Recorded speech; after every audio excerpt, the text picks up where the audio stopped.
vou rapidamente passar por esse problema que eu deixei para vocês darem uma olhada, né, na aula passada. Esse problema ele tem uns resultados que são curiosos e por isso que eu gosto de falar dele aqui. Mas ele está resolvido lá no Griffiths, então se vocês tiverem alguma dificuldade é só voltar para lá e dar uma olhada com cuidado. Ah, a pergunta que eu deixei para vocês era a colisão de dois prótons produzindo três prótons e um antipróton. Bom, se você olhar todas as conservações, leis de conservação aqui, todas elas funcionam muito bem.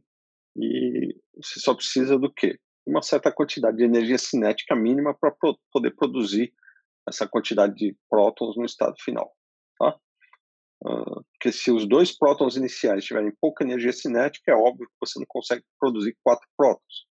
Você teria quatro objetos com 4 vezes a massa de um próton. E no início você só tem 2 vezes. Você precisa de um mínimo de energia. A pergunta é, qual é essa energia mínima, né, quando você tem um próton incidente num outro próton que está em repouso, ou seja, no sistema de laboratório? Tá? Então vamos lá. Alguém tentou resolver isso? Fez? Conseguiu? Sem olhar no livro?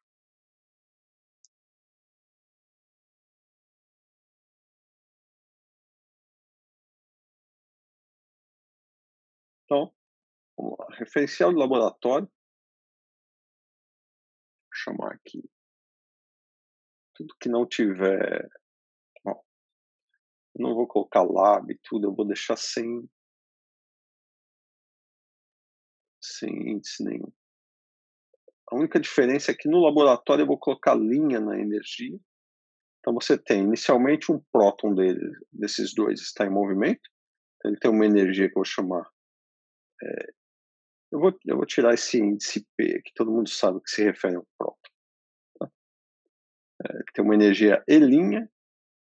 Quando eu divido por C, é a componente zero do quadrimomento P1. A componente vetorial do quadrimomento eu vou chamar de P1. Tá?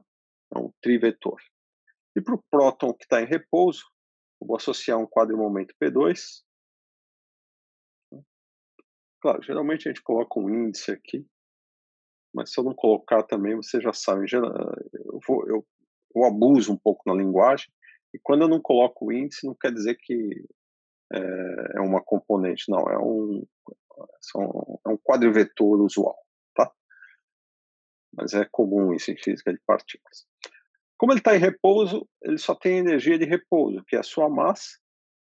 Eu não vou nem colocar o índice P, porque ele está falando só de prótons aqui, vezes a velocidade da luz, porque a energia de repouso, na verdade, é mc², só que a componente zero do quadrimomento é essa energia dividida por c, por isso que aparece só o mc. E o trimomento é zero, uma vez que ele está em repouso. Aí é fácil calcular qual é o quadrimomento total. Só somar P1 com P2, você vai ter E' mais mc², ou seja, somo componente por componente S, com S, dividido por C,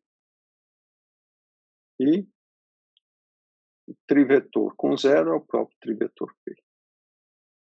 Chamei de P1. Então está aqui o quadrimomento total. No referencial laboratório, isso significa que eu tenho, por exemplo, uma partícula que é o próton, ele tem um trimomento P1, e ele vai atingir um alvo fixo cujo trimomento é zero, é o segundo próton. Isso aqui é antes da colisão. Depois da colisão, eu devo ter 4 prótons saindo aí em direções aleatórias, mas respeitando a conservação de momento e energia. Né? Então aqui tem 3 prótons e tem um antipróton. Tá? E, obviamente, o momento linear total tem que ser igual a P1. Tá? Trimomento, que é o que é dado aqui nessa terceira componente do quadrimomento total. Então, esse é o esquema no referencial de laboratório. Bom, como que eu faço para achar qual é essa energia mínima para que aconteça essa reação? Se eu só olhar para cá, vai ficar difícil, né? Vocês têm uma ideia do que eu devo fazer, não? Quem não fez ou quem não viu no Griffiths, e o Renan também acho que está fora, porque acho que ele já fez isso na sua iniciação científica.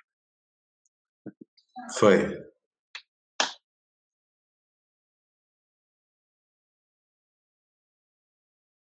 Alguém? Como é que eu acho essa energia mínima? Professor, meu pensamento foi que a energia mínima seria aquela suficiente para produzir os 4 prótons no estado de repouso, né? Em relação ao Certo. referencial. Então, acho que para conseguir isso a gente usaria aquela relação lá do. Agora me fugiu o nome. Mas aquela que é m ao quadrado ser a quarta, mais o momento ao quadrado ser quadrado. Poderia fazer Certo, mas dois. aí eu pergunto para você, olha bem esse referencial, que é o referencial do laboratório, que está aí no quadro. Tá? É possível que elas saiam todas em repouso? Essas 4 partículas? Vamos chamar de 4 prótons. Eu sei que um deles é antipróton, mas só para facilitar a linguagem.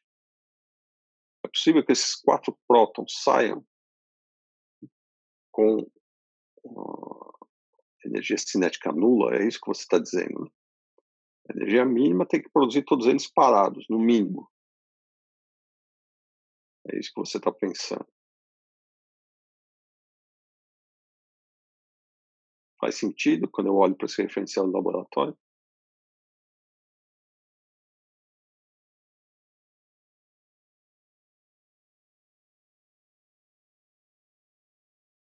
Bom, isso é para vocês verem que qual é a utilidade de modificar referenciais, sistemas de referência, né? Aqui nesse caso não é trivial como fazer isso. Tá? Primeiro porque o quadrimomento total não é nulo. Se o quadrimomento total não, o trimomento total, momento linear, desses prótons não é nulo, porque a soma deles, que é o P total, está aí, ó, tem que ser P1, pela conservação do momento. Então, não tem como sair em repouso, não nesse referencial. Mas existe um referencial em que eu posso analisar exatamente essa questão que o Lucas está falando e resolver esse problema, tá? Que é o referencial do centro de massa dessas partículas. Tá? Por quê? Porque no referencial do centro de massa, a soma de todos os momentos se anula. Né? Você pensa, 2 partículas, uma sai para frente, outra para trás, exatamente com o mesmo momento linear, só que eu posso. 3 partículas, os 3 momentos lineares vão ter que sair de tal forma que o momento linear total tem que ser zero. Por quê? Porque no centro de massa da colisão, antes, né, da colisão, o momento total é zero. Então depois tem que ser zero também. Então é justamente essa situação que permite analisar esse tipo de problema. Tá? Então a gente tem que mudar de referencial. E é o que a gente vai fazer aqui. A gente vai para o referencial de centro de massa. Então vamos olhar agora no referencial de centro de massa. Ficou claro? Qual é o problema? Sim, professor. Tá. Então no referencial de centro de massa, o que eu tenho é o seguinte. Um dos prótons tem um trimomento, vou chamar de PCM, e o outro tem o mesmo trimomento, só que sentido oposto. Tá? Isso antes da colisão. Depois da colisão, não importa como saiam os prótons, né? Mas sei lá, posso imaginar um arranjo. Tá? Próton, antipróton. Ops, estou usando o chapéu, né, para antipartícula. Antipróton de tal maneira que o trimomento total seja nulo. Tá? Eu chamei do quê? P total, deixa eu chamar P total centro de massa. Seja nulo. Isso acontece sempre no referencial de centro de massa. Tá? Nessa situação, eu posso escrever o seguinte. Vamos dar a associação de quadrimomentos para as partículas, P1 e P2.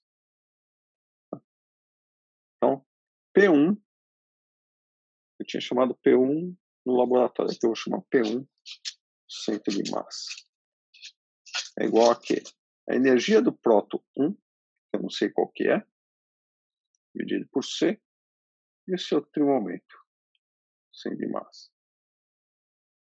P2, quadrimomento, no centro de massa do próton 2, tem que ser também E sobre C, a mesma energia do outro próton. Por quê? Porque os dois têm a mesma massa e têm o mesmo trimomento, então a energia tem que ser a mesma. Tá? Só que o trimomento é sinal oposto. Tá? Outra coisa que eu sei que eu posso usar a meu favor é o seguinte, eu sei que o P1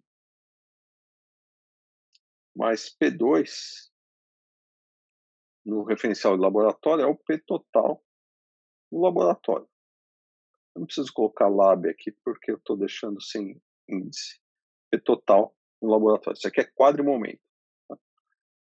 Da mesma forma, P1 no centro de massa mais P2 no centro de massa, quadrimomento, tem que ser igual ao P total no centro de massa. Tá? Isso aqui eu já calculei lá em cima. Ele era E' mais mc quadrado, m aqui é sempre a massa do próton, dividido por C, e o trimomento P1. Para o referencial de centro de massa, esse P total é quem? É só somar o componente 0 com o componente 0, dá 2E sobre C, e o P do centro de massa com o P do centro de massa dá um vetor nulo.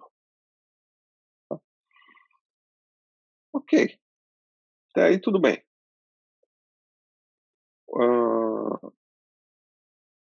Certo. Como que eu posso escrever, então, P total de centro de massa depois da colisão? Isso aqui é antes da colisão, né? Estou somando P1 e P2. Ele tem que ser igual a antes da colisão, não é isso? Antes da colisão eu sei, está aqui. E depois? Depois tem que ser o quê? Trimomento zero, a energia total tem que ser 2E sobre C. Só que agora é que entra o que o Lucas falou. Bom, a condição mínima no centro de massa, tá, para produzir esses 4 prótons é que cada um deles esteja em repouso. E isso no centro de massa é possível por quê? Porque todos eles estejam em repouso. Porque a soma do momento total tem que ser nula. Então é a condição que é sempre possível de se colocar no referencial de centro de massa. Eles podiam ter momento linear, ou seja, eles podiam ter uma energia cinética, tá? Mas existe uma situação em que eles também podem ter energia cinética nula, ou seja, eles serem produzidos em repouso. Ele ainda continua obedecendo a conservação do trimomento. Tá? No referencial do laboratório isso não é possível, mas no centro de massa é. Entendam essa diferença. Então, usando agora esse P total do centro de massa que eu tenho aqui, com essa cara, eu vou impor a seguinte são. P total no centro de massa tem que ser igual a quê? Bom, se as partículas estão todas em repouso, quem é essa energia que aparece aqui?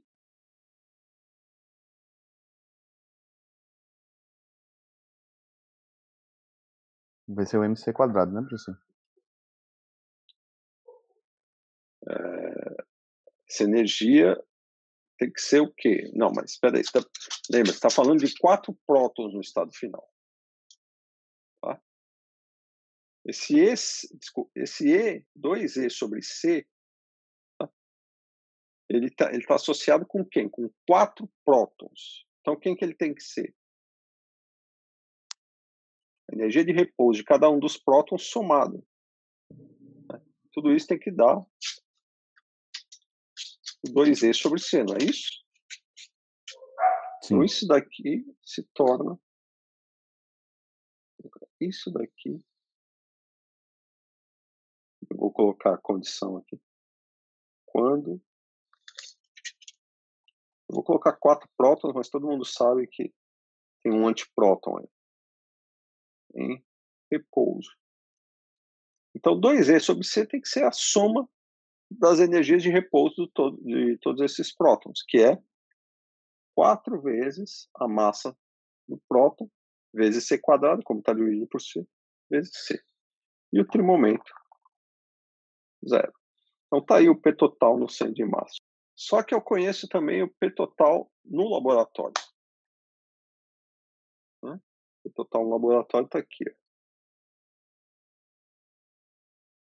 Isso aqui é um quadrimomento, tá certo? Mesmo que seja uma soma de quadrimomentos, é um quadrivetor, tá? Isso é um quadrivetor. Esse quadrivetor, ele tem a seguinte propriedade. Se eu fizer o produto escalar dele com ele mesmo, ele vai dar o P total ao quadrado para essa colisão, que é um invariante de Lorentz. Ou seja, independente do referencial, o valor numérico dele tem que ser o mesmo. Tá? Eu posso escrever a seguinte coisa. P total no laboratório ao quadrado, ou seja, ele vezes ele mesmo, que é o P1 mais P2 no laboratório ao quadrado, que é isso aqui ao quadrado, ou seja, a componente de energia ao quadrado, mais isso vai dar... Não, vamos fazer o seguinte. Em vez de fazer direto, fica mais fácil fazer assim. P1 mais P2 ao quadrado. Certo? Que é o quadrimomento do primeiro próton mais o quadrimomento do segundo próton, no referencial de laboratório. Tá? Vou escrever aqui isso no laboratório. Isso é a mesma coisa que P1 ao quadrado mais P2 ao quadrado, tudo quadrimomento, mais 2 vezes P1, produto escalar P2, quadrimomento. Certo? Por que eu estou fazendo assim? Porque é muito mais fácil lidar com os invariantes. Né? Quem é o P1 ao quadrado? Nessa altura vocês já devem estar cansados de saber. Quem é P1 ao quadrado?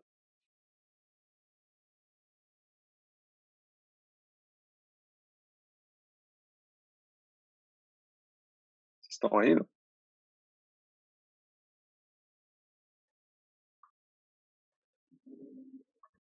Ó, o quadrimomento de uma partícula, P1 refere-se ao próton 1 da colisão. Quadrimomento ao quadrado de uma partícula, qualquer que seja a partícula, é a sua massa ao quadrado vezes C quadrado. Nunca esqueçam disso. Tá? E quando eu estou falando em unidades naturais, é sempre a massa da partícula ao quadrado. Então, esse P1 ao quadrado, não tem jeito. Ele é a massa do próton ao quadrado vezes C quadrado. A mesma coisa o P2, porque é o outro próton. Também é a massa do próton ao quadrado vezes C quadrado. Que eu estou chamando só de M, né? Não estou nem chamando de massa do próton. Deixa eu dar esse P aqui.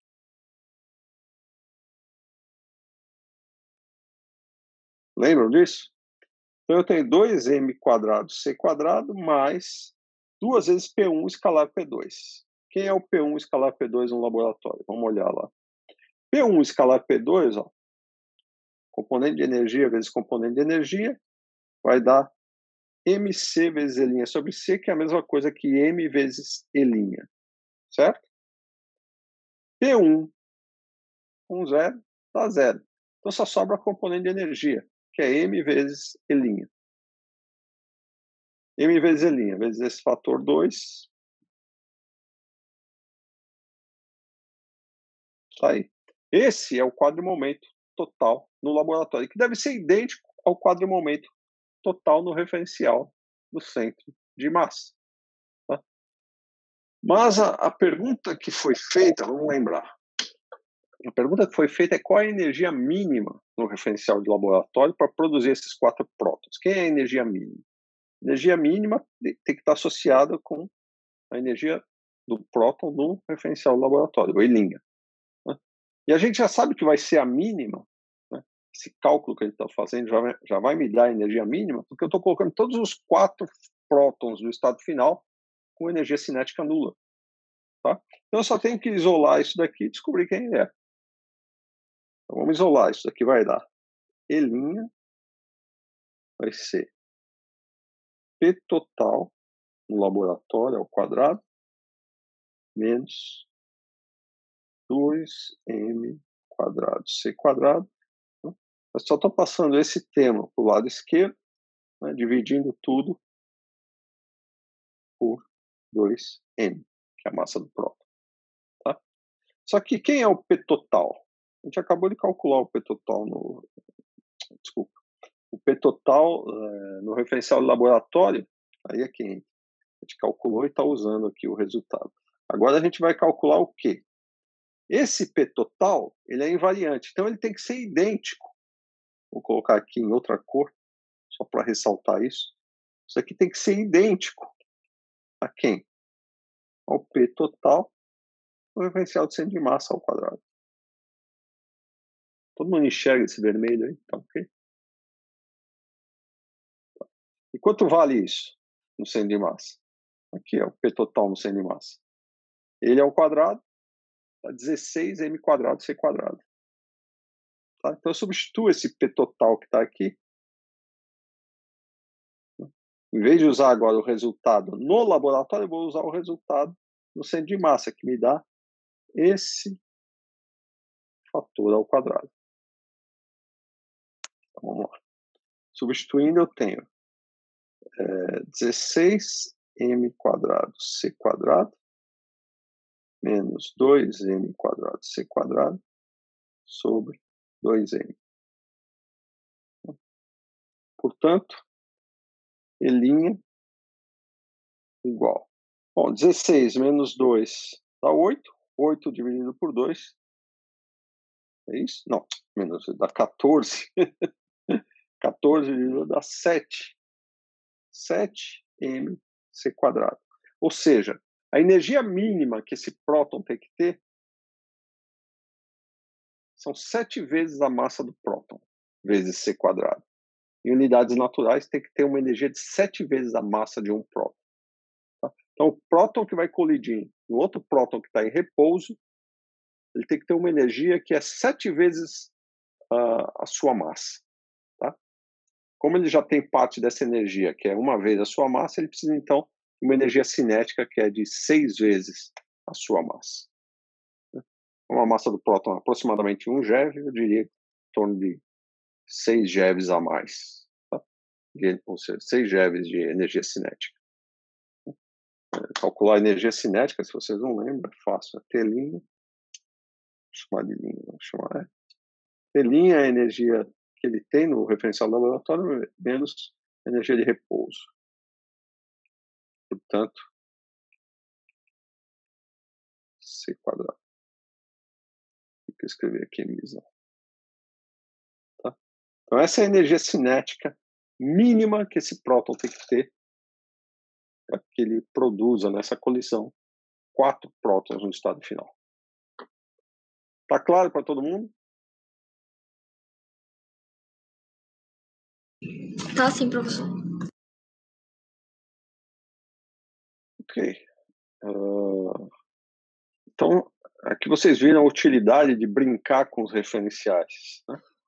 Agora, professor, referenciais iniciais. Diga. agora, assim, de um ponto de vista, digamos, mais prático, esse tipo de interação, esse tipo de resultado não seria, assim, muito desejado, né? Porque geralmente quando você está colidindo prótons, você já quer obter coisas diferentes, né? Aí obter mais um monte de próton é meio frustrante no ponto de Não, vista de... não é frustrante. É que você está falando no momento em que você já conhece zilhões de partículas e tudo mais. Mas imagina na época que isso foi feito pela primeira vez. Né? Você estava com os primeiros aceleradores, estava lá com energia de pouco GeV. Isso aqui era um feito grande, né? Você produzir 4... Primeiro, você está testando as suas teorias. Né? Está mostrando que elas funcionam. Não só a relatividade, mas a teoria quântica em si. Né? Então, isso foi importantíssimo.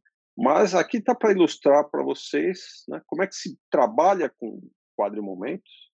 O objetivo aqui é múltiplo, não é só mostrar, olha que resultado interessante para aquela época. Tá? Para a gente, hoje, isso aqui parece até banal. Né? Você quer quebrar o próton e produzir um monte de coisa. Mas o que é Bom, mas se imagina naquela época.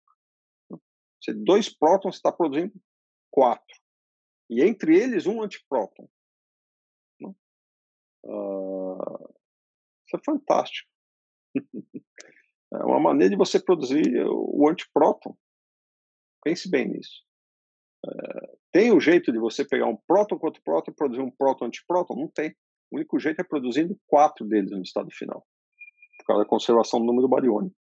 Então, além de produzir um antipróton, você está produzindo 4 camaradas, que tem cada um deles a massa de um próton, né?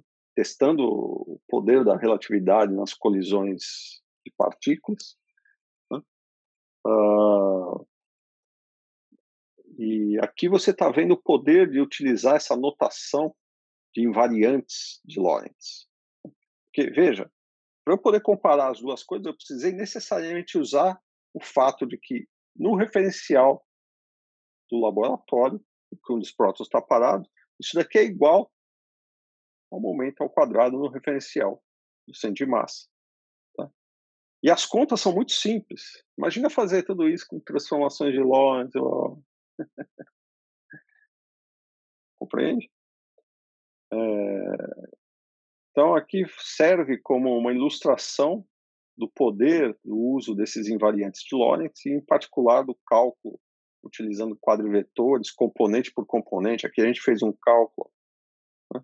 2P1 escalar P2. Então, a gente está testando alguns conhecimentos que vocês adquiriram. P1 escalar P2. Claro, aqui foi fácil, porque uma das componentes... desculpa. Cadê o P? Aqui. Uma das componentes do quadro momento, P2 é zero, a componente trivetorial. Então, esse produto escalar fica simples demais. Mas às vezes você tem um outro P aqui, aí aparece aquele sinal menos, porque você contrai um contravariante com um covariante. Né? A gente já fez isso na aula passada. E aqui você tem um exemplo. Tá? Então tem sua utilidade para a gente agora, e isso foi um resultado fantástico para a época. Né? Tá? Mas tem razão, hoje em dia você quer produzir coisas novas, e não apenas a poucos GeVs, mas centenas de GeVs ou tera-electronvolts, que é o caso do LHC. No LHC hoje você tem próton colidindo com próton com 7 tera-electronvolts. O que são 7 tera-electronvolts? 1 giga-electronvolts é a massa de um próton, aproximadamente. Tá? Você precisa de 1000 massas do próton para 1 tera. E cada um desses prótons tem 7 tera-electronvolts. Então, energia para produzir bastante coisa. Mas, infelizmente, até agora a gente só viu uma coisa nova, mas que já era esperada, que era o bóson de Higgs. Mais algumas coisas que estão sendo estudadas, mas que ainda não são diretamente uma demonstração de que existe uma partícula. Tá? Uma partícula nova. Bom, esse foi mais um exemplo. Você sempre pode, sugiro para vocês darem uma olhadinha no Griffiths, eu não vou fazer isso aqui, porque é fácil fazer, vocês vão entender lá. Você sempre pode achar um referencial de centro de massa, desde que uma das partículas, pelo menos uma, tenha massa. Tá? Então, você sempre pode ir de um referencial laboratório para um referencial de centro de massa. Quando as partículas não têm massa, você não vai ter um referencial de centro de massa, mas você sempre pode também escrever tudo em termos de um referencial de centro de momento. Define um referencial em que esse referencial está localizado onde a soma dos momentos de todas as partículas é nula. Tá? Então, você sempre pode fazer essas brincadeiras. Mudar de referencial para um tal referencial que ajuda a fazer determinadas contas. Tá? Vou fazer um último exemplo, que também está no Griffiths, mas que é interessante para vocês terem uma ideia da grande diferença entre referencial do laboratório e referencial de centro de massa para a construção de colisores. Tá? Alguma dúvida até aí? Mais um exemplo. Esse é o último, a gente fecha esse assunto e vamos entrar nas simetrias. Tá? Vamos supor duas partículas idênticas. Suponha duas partículas idênticas, não importa quais. elétrons, prótons, o que você quiser. Tá? Cada uma tem massa m.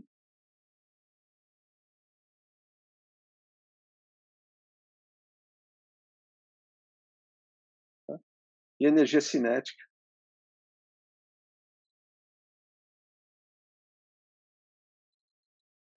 T.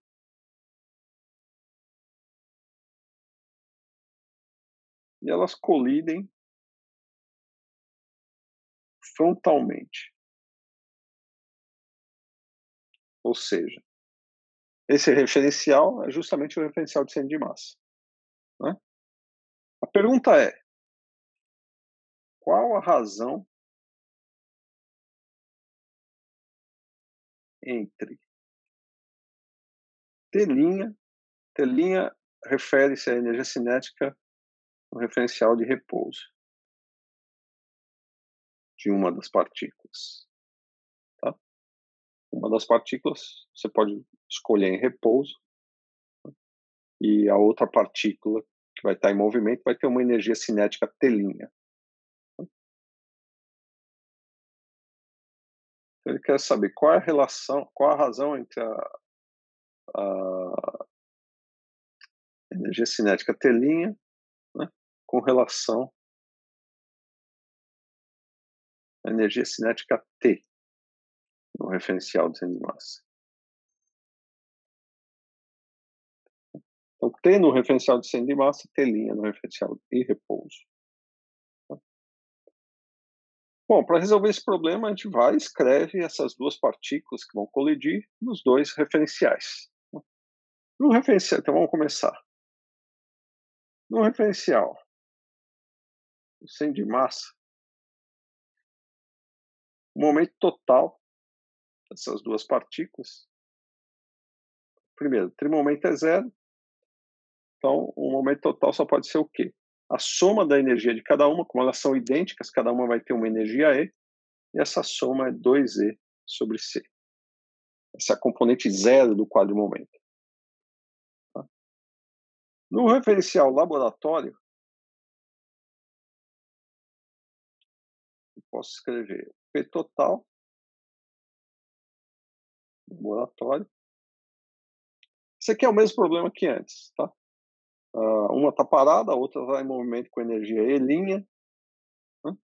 Se você somar as energias, a componente zero do quadrimomento, nada mais é a energia E' de um mais a energia de repouso da outra, sobre C, trimomento P. Deixa eu puxar isso aqui.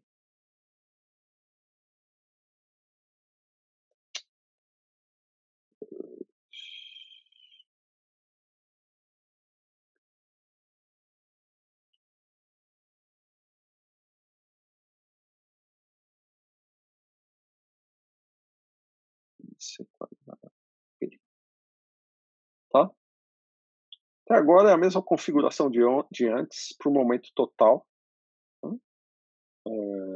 Nos dois referenciais, laboratório e centro de massa. A gente sabe também que no referencial de centro de massa, o P total ao quadrado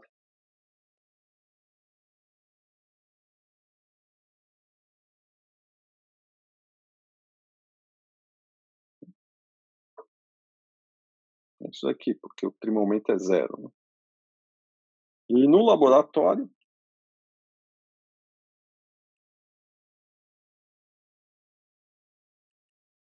tudo isso a gente calculou agora há pouco, só estou repetindo aqui para fazer o que me interessa. MC quadrado. MC. A componente. O laboratório é fácil. Essa componente vezes ela mesma está aqui. E essa componente vezes menos ela, produto escalar. Então dá menos um P quadrado. Tá? E aí eu igualo as duas quantidades, porque ambas têm que ser idênticas, né? Ou seja, essa daqui tem que ser idêntica uma a outra, no laboratório de centro de massa, porque são invariantes de Lorentz. Então não depende do referencial, esse valor numérico tem que ser o mesmo. Aí vocês ficam, poxa, mas se é a mesma coisa, por que um é escrito em termos de eu, outro em termos de elim? Porque as coordenadas nesses diferentes referenciais são diferentes, mas uma vez que eu tenho os valores da energia num referencial, do momento em um referencial, eu sei exatamente qual vai ser o quadro-momento em qualquer outro referencial. E escrevo em termos das coordenadas nesse outro referencial, por isso, as pequenas diferenças. A única coisa que eu preciso fazer, então, aqui, substituir quem é esse trimomento. Mas esse trimomento é fácil, lembra da equação? Vou escrever aqui em verde. M quadrado, C quadrado, mais P quadrado. Tem que ser igual.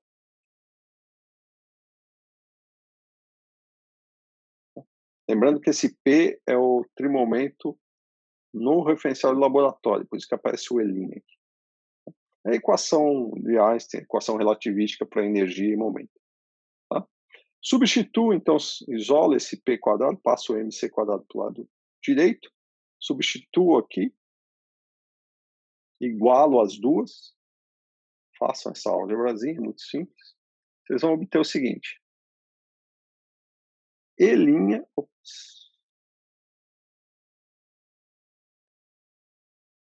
então, igualo as duas, substitui o P quadrado, trimomento quadrado, né?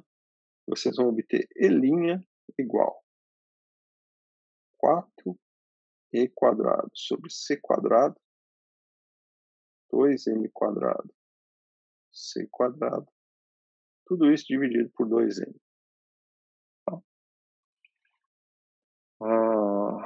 Bom, eu sei quem é E e quem é Li em termos das energias cinéticas, né?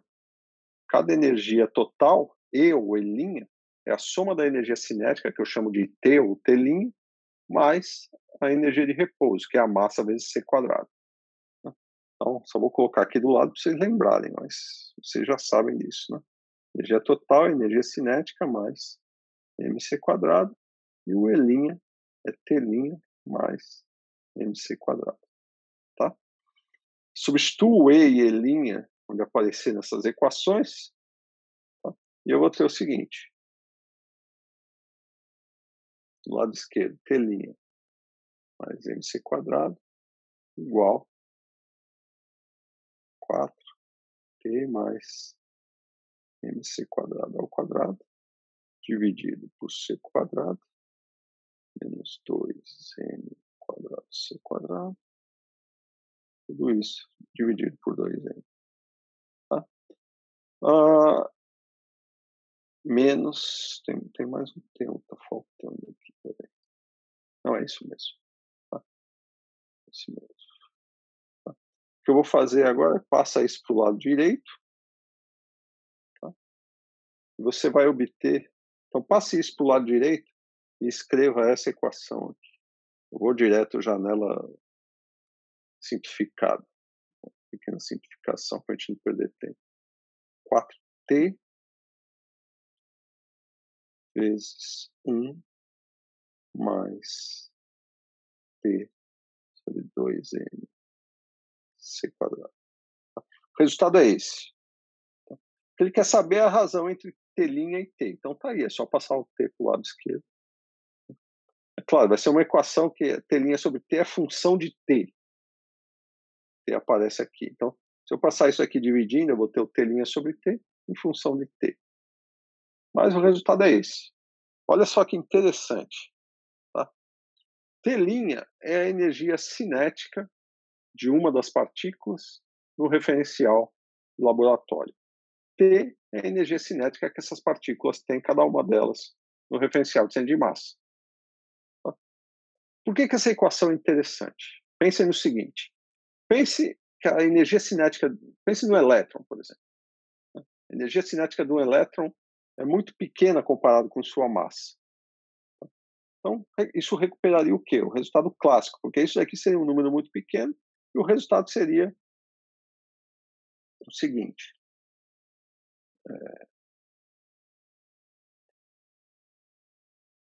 T.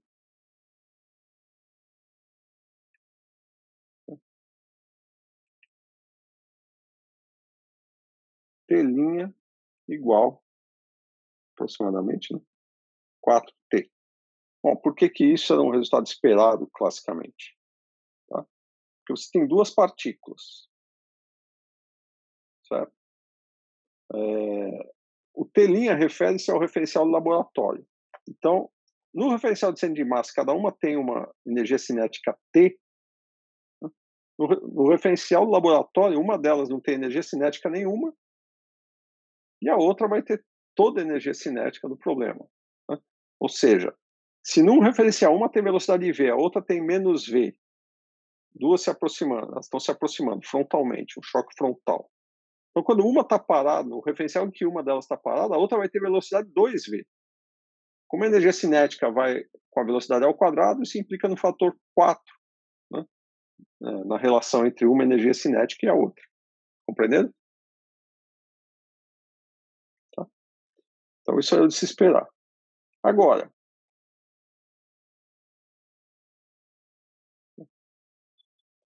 quando a energia cinética T é muito maior, estou preocupado com duas situações limites. Né? mc quadrado, eu posso até desprezar esse fator 1 aqui. Né? Suponha, por exemplo, o elétron, é o caso que o Griffith dá o exemplo. Suponha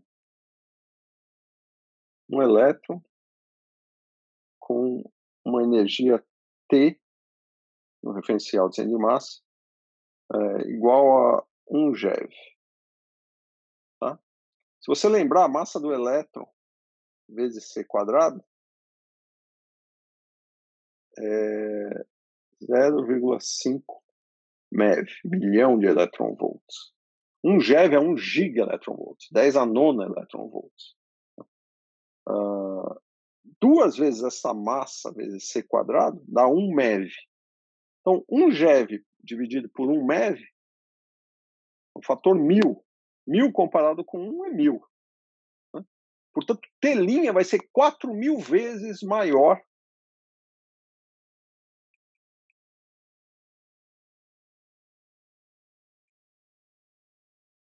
4.000 vezes maior do que T.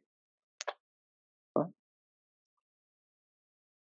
Como que vocês interpretam esse resultado? Alguém sabe me dizer? O que significa isso?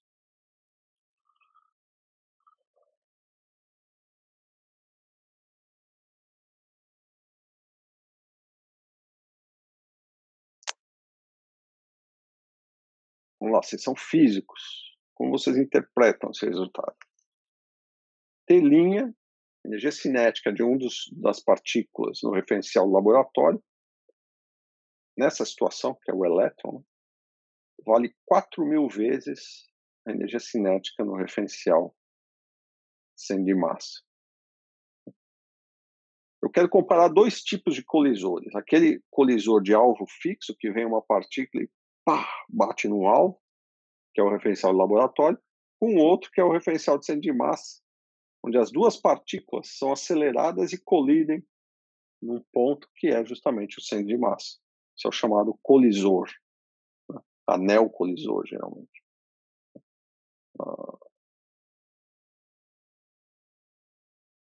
O que essa relação está dizendo para vocês? Qual é a grande diferença entre eles?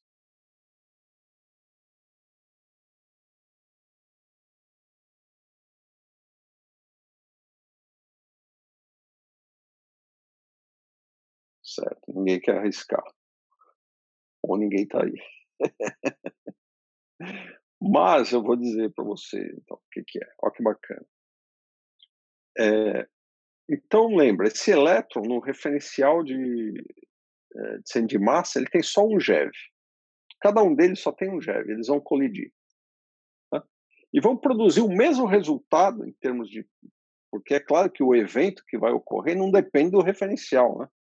O fato de você nascer aqui no planeta Terra não depende de você estar no referencial no planeta Terra. Né? Se você for visto de um outro referencial, num foguete que está a alguma velocidade, você vai nascer do mesmo jeito. Diga. Você pode repetir? Minha internet está muito ruim. O senhor falando agora, travou tudo, eu não entendi nada do que o senhor falou. Você pode repetir essa parte? Depois que o senhor falou que ninguém queria responder, aí começou a travar tudo aqui. Você podia repetir, por favor? Vou repetir. o que eu disse foi o seguinte: imagina um evento qualquer. O evento não pode depender do referencial em que você está. Então, aqui eu estou tratando um evento que é a colisão de duas partículas de mesma massa, né? Que num referencial, que é o centro de massa, elas têm a mesma energia cinética de 1 GeV, e no outro referencial de laboratório, a partícula que está em movimento, que vai se chocar com o alvo colisor, ela tem 4.000 vezes essa energia. Ou seja, ela tem 4.000 GeVs, ou 4 tera eletronvolts. Essa diferença entre esses dois referenciais mostra a grande diferença que existe entre colisores, são aqueles aceleradores em que você acelera duas partículas e elas colidem num ponto. Essas partículas têm a mesma massa, por exemplo, elétron e pósitron, próton, próton, próton, antipróton. Esse referencial é justamente o centro de massa, ou seja, onde elas têm energia cinética T. O outro é o colisor de alvo fixo, né, que você tem uma partícula em movimento colidindo com o alvo fixo, que é o referencial do laboratório, onde elas têm energia cinética. Uma delas tem energia cinética T'. E quando você olha esse resultado, o que você está percebendo é que o mesmo evento que é produzir, sei lá, um bóson Z, aqui não dá para produzir um Z, porque 2 GeVs só, sendo de massa, não é muita coisa. Mas produzir uma certa quantidade de partículas, né? Você pode produzir muons aí, pode produzir pions, um monte de coisa. Essas mesmas partículas seriam produzidas nesse acelerador no referencial de laboratório, ou de alvo fixo, só que você ia ter que dar muito mais energia para esse elétron para poder produzir essas partículas. Você ia precisar dar 4 tera eletronvolts de energia para um elétron. Você ia ter que acelerar até ele atingir essa energia cinética, que é muito, muito alta, né? Então, um gasto muito grande para um acelerador de alvo fixo, comparado com um acelerador, um colisor no centro de massa, que é um anel colisor, por exemplo, como o LHC, o LEP e assim por diante. Percebem a diferença? Então, essas coisas são coisas que você tem que considerar na hora de construir um acelerador, né? O ganho que você tem em termos de energia e tudo mais. E isso é só uma brincadeira, né, usando alguns dos resultados que a gente teve aqui para o momento total, no centro de massa e no referencial laboratório, para uma colisão de duas partículas idênticas. Tá? Claro que você tem que também levar em consideração outras coisas. Quem vai irradiar mais, em que situação, se é economicamente mais favorável produzir um colisor do que um acelerador de alvo fixo e assim por diante. Tá? Então, são várias coisas que entram na conta. Tá? Mas geralmente tem ganho o colisor, que é um centro de massa. E a razão principal é essa. Você consegue produzir coisas com menos gasto energético, né? Se eu quisesse produzir um Higgs num acelerador de alvo fixo, eu ia ter que dar uma energia extremamente grande para uma partícula colidindo com um alvo fixo. Enquanto no LHC, bastou ter, na época eles tinham que era 3,5 a 4 tera eletronvolts para cada próton. Tá? Hoje ele já funciona com 7 tera eletronvolts para cada próton. No alvo fixo, vocês podem fazer a conta aí, quanto é que ia dar. Com 2 próton colidindo com próton. Cair de brincadeira para vocês fazerem.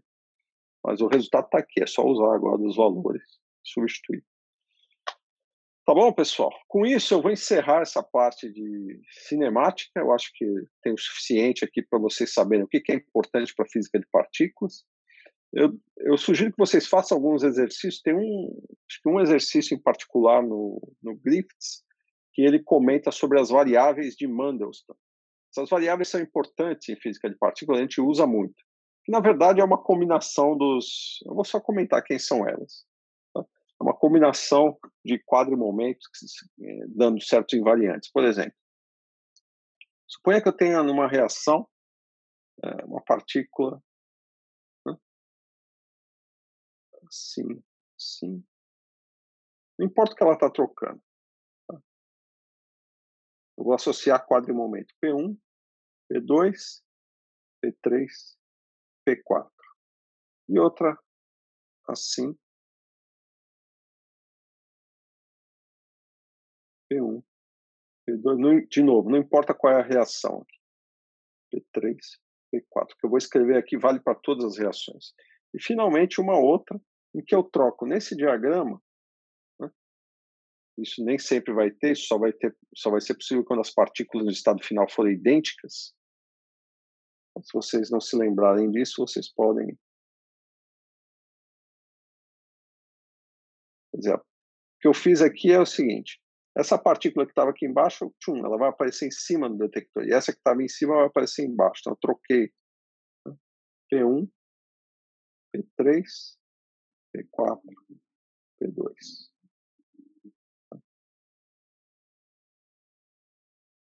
E aqui não tem cruzamento nenhum, elas não estão se encontrando nesse ponto. É como se uma passasse por aqui, outra por aqui. Tá? Sem se conectar nesse ponto. Só uma representação do diagrama. Então, nessas três situações, isso daqui a gente chama, vamos lá, canal T, esse daqui a gente chama de canal S, e esse aqui de canal U.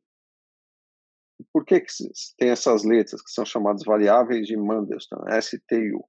O S é definido, tá, como P1 mais P2, ou seja, a soma dos quadrimomentos das partículas iniciais ao quadrado, que é idêntico a P3 mais P4 ao quadrado. Isso aqui é um invariante de Lorentz. Por quê? Porque são dois quadrimomentos somados e eu estou fazendo produto escalar entre eles. Tá? Então, produto escalar de Lorentz me dá sempre um escalar de Lorentz, que é um invariante. Ou seja, ele vale a mesma coisa em qualquer referencial. A gente acabou de usar isso nos exemplos acima. Né? O momento total, né? Quadrimomento total ao quadrado, é do mesmo laboratório no referencial de massa. A variável, então a variável S, essa variável está associada com esse tipo de reação. Né? P1 mais P2 tem que ser igual a P3 mais P4. Simplesmente a conservação de energia em momento. Tá? O canal T, que é esse daqui, ele vai ter a seguinte coisa. Deixa eu escrever aqui do lado. Uma variável de Mandelstam que é definida como P1 menos P3 ao quadrado, que é igual a P2 menos P4. Escrever P1 menos P3 ou P3 menos P1, tanto faz, porque isso daí vai estar ao quadrado, né? É um produto escalar. Mas é outra variável que a gente chama de variável T. Né? E tem a ver com a troca de momento. Tá? Quer dizer, o momento que o fóton... É só olhar, o momento que o fóton carrega aqui é a soma dos dois. É por isso que o canal S envolve a soma dos dois iniciais, que é a mesma que a soma dos dois finais. Tá? Que é óbvio do diagrama. Nesse outro, o fóton ele vai carregar o momento que ele... Vamos lá, a partícula inicial P1, partícula 1 tinha o momento P1, ela manda o momento para o fóton Q, e o que sobra aqui é um P3 menos Q. Então, se eu fosse escrever, P1 menos P3 igual a Q. Tá? Tudo bem? Por isso que aparece P1 menos P3. E seria a mesma coisa no lado de baixo, P2 menos P4, fóton indo para cima ou para baixo, tanto faz, é a mesma coisa. Por isso que tanto faz P1 menos P3 ou P2 menos P4. Conservação de momento garante que eles são idênticos. Diga, Pérola. Levantou a mão? Professor, que eu me lembro que logo no começo, quando a gente começou a estudar esses diagramas, você tinha comentado alguma coisa sobre o canal T ser para estar produzindo partículas, e o S era aniquilação, ou era o contrário, eu não lembro muito bem. O que eu falei foi exatamente isso que eu estou dizendo aqui. Se você tem uma aniquilação, observe isso aqui é aniquilação de partículas, tá vendo? Uhum. Pega um elétron, pode se aniquilando, produz aí uma partícula intermediária e essa partícula decai em outras duas. Esse é o chamado canal S. Por quê? Porque ele está associado com uma variável de Mandelstam, S, que é a soma dos momentos ao quadrado. Isso aqui é um invariante. A gente chama de variável de Mandelstam. Deixa eu colocar aqui o nome. São chamadas variáveis de Mandelstam.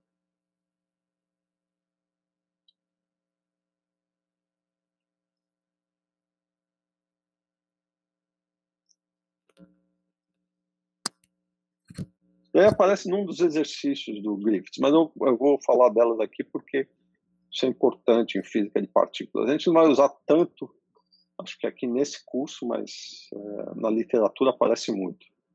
E para quem vai depois fazer um curso da pós-graduação, isso é importante. Tá?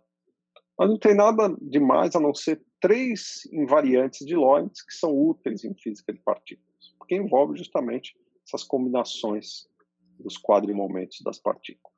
Tá? E, finalmente, o canal U.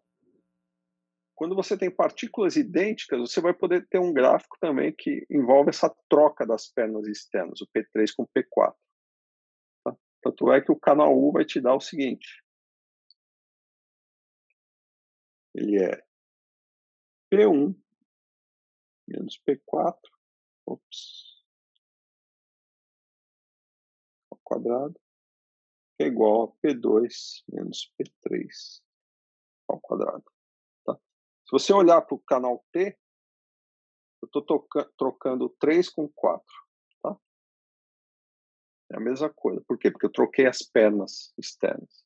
Quer dizer, eu não sei se a partícula que chega com o momento 4, P4 no detetor, se ela veio do vértice de baixo ou se ela veio do vértice de cima.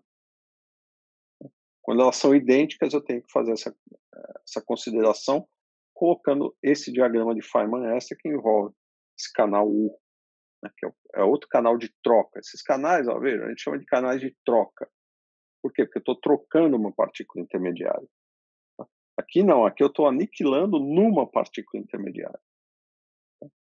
Essas são as diferenças. E aí você pode mostrar umas relações, que a soma desses STU vai dar a soma das massas. Tem lá um exercício do Griffiths, façam lá. Aí vocês treinam um pouco essa questão de quadrimomentos e seus produtos escalares. Tá? Com isso eu finalizo essa parte de cinemática.